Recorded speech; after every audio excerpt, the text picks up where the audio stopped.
بسم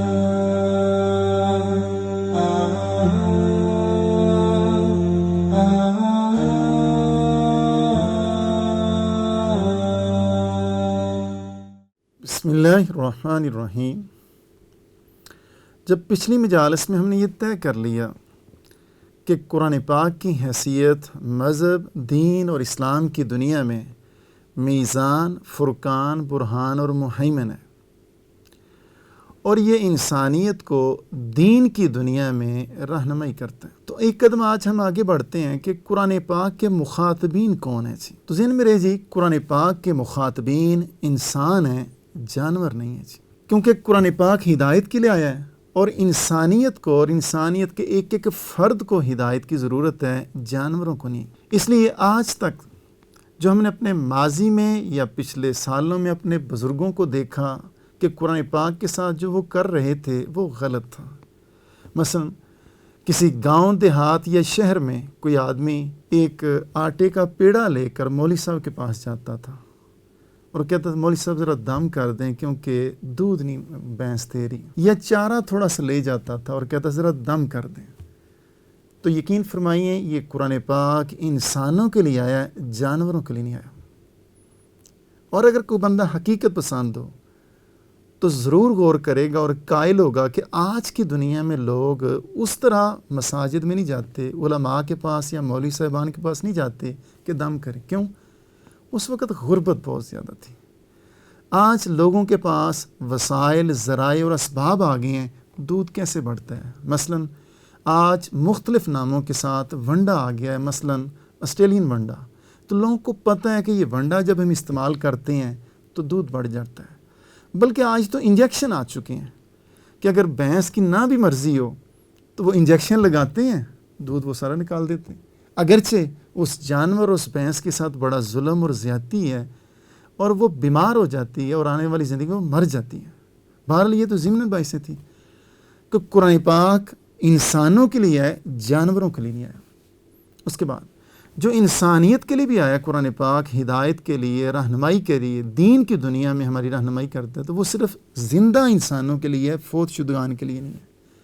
ہماری بدقسمتی ہے کہ ایک انسان ساری زندگی نہ تو قرآن پاک کی طرف دیکھتا ہے، نہ قرآن پاک کی ہدایت کو منہ لگاتا ہے، نہ غور کرتا ہے کہ میرے پروردگار نے یہ کتاب کیوں بیچی ہے۔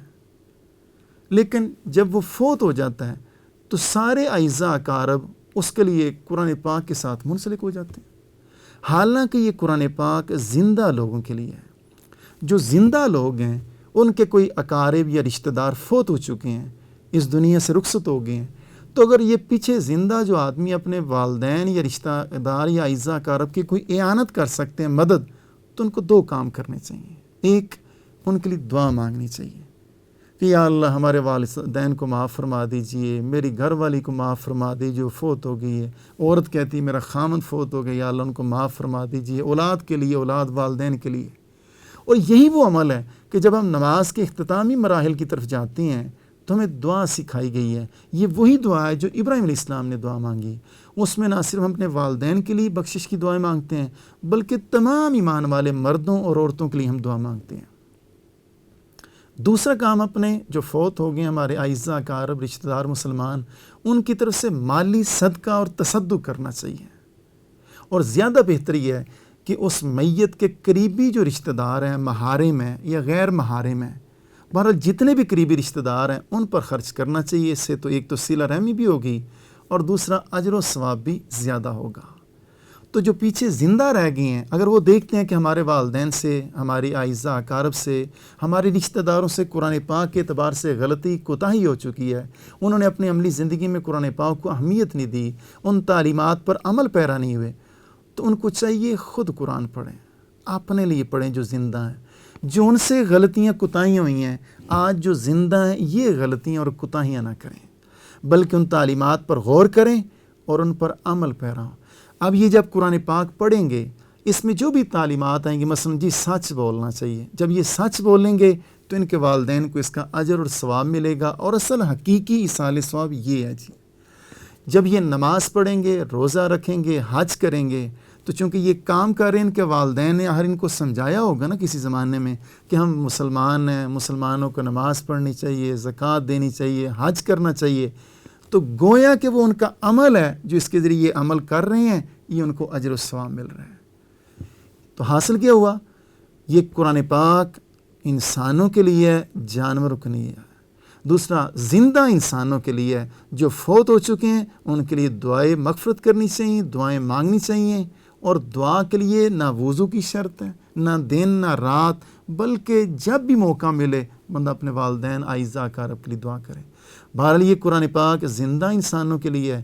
ان کو چاہیے، میرے سمیت ہر زندہ انسان کو، کہ ابھی موقع ہے، وقت ہے، قرآن پاک کی تعلیمات کو اہمیت دیں، ورنہ آنے والی زندگی میں آج ہم قرآن پاک کے ساتھ جو رویہ رکھ رہے ہیں، کل قیامت کے دن اللہ تعالیٰ ہم سے پوچھیں گے۔ جی اللہ تعالیٰ عملی زندگی میں مجھے اور آپ کو توفیق دے، ہم ان تعلیمات کو اہمیت دیں۔ جی